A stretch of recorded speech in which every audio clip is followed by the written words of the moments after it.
It's 1921, and a group of West Virginia coal miners are about to go to war with their employers. A war fought not at the bargaining table, but with rifles and shotguns, in the largest armed uprising since the Civil War.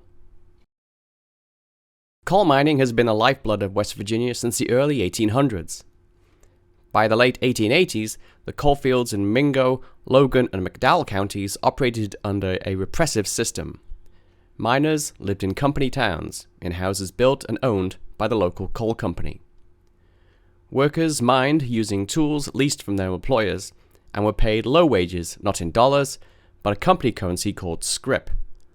These vouchers could only be used, not surprisingly, in local stores also built and owned by the coal company. In the rare instance that the miners received a wage increase, the company store would simply increase their prices.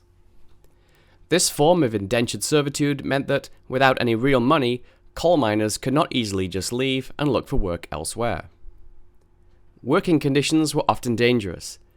Despite the efforts of groups such as the United Mine Workers, mining companies had managed to keep unions out of the region, mainly through intimidation and violence. Companies made workers sign so-called yellow dog contracts, pledging not to organize, and they used private detective firms to harass striking miners and evict them from their company-owned homes. In 1920, the United Mine Workers finally started to organize workers in Mingo County. Members of the Baldwin Felts Detective Agency arrived in the town of Matewan to evict union miners from houses owned by the local coal company.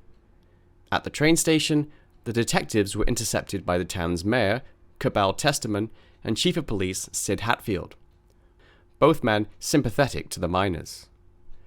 What originally started as a verbal argument quickly escalated into a shootout. What the detectives didn't know was that armed miners were watching on from windows and roofs of businesses lining the street. A gun battle ensued, which claimed the lives of 10 people, including 7 detectives and Mayor Testeman. The Matewan massacre galvanized support for the United Mine Workers.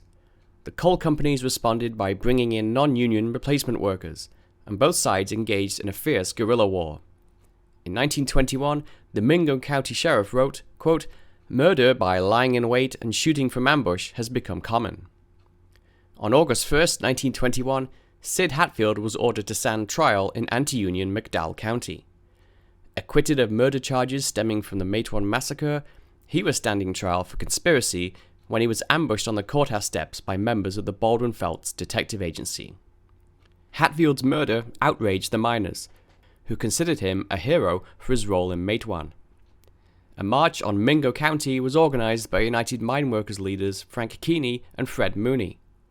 Determined to confront the coal companies and free imprisoned miners, many of the marchers were World War I veterans, armed with Springfield rifles and shotguns. The route took the miners through Logan County, another coal company stronghold. The sheriff, a man by the name of Don Chafin, was anti-union and organized an army of 3,000 men made up of state police, sheriff's deputies, and militiamen. Things had gotten so out of hand that Governor Ephraim Morgan asked President Warren Harding to intervene. Harding told him it was a state matter and the federal government would not get involved, but sent General Harry Bandholtz to meet Keeney and Mooney. Bandholtz told them to call off the march and told them that any violence would look bad for the Union and they would be held responsible. By August 24th, an estimated 13,000 miners had gathered to march on Logan County.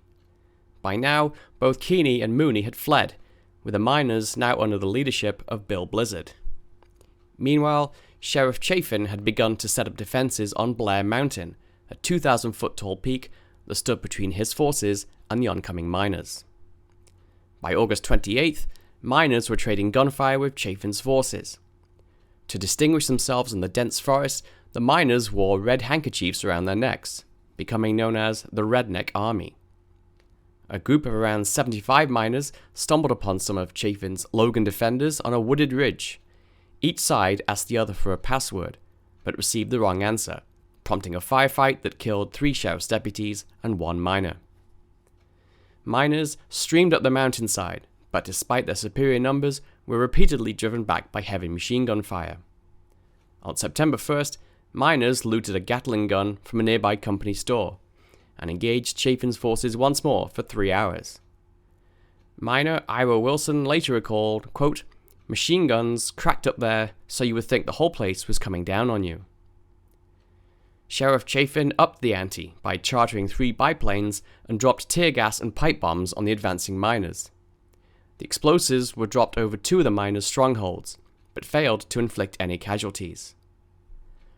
After initially declaring that the battle was not a federal matter, President Harding eventually sent in federal troops, and by September 4th, the miners surrendered to the army.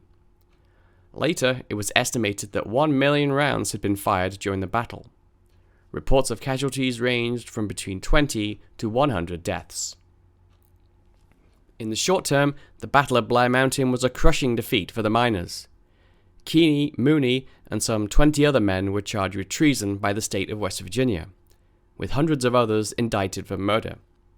Most were acquitted, but the legal battles emptied the coffers of the United Mine Workers. It wasn't until the middle of the 1930s when President Franklin Roosevelt's New Deal legislation enabled the Union to once again organize in West Virginia.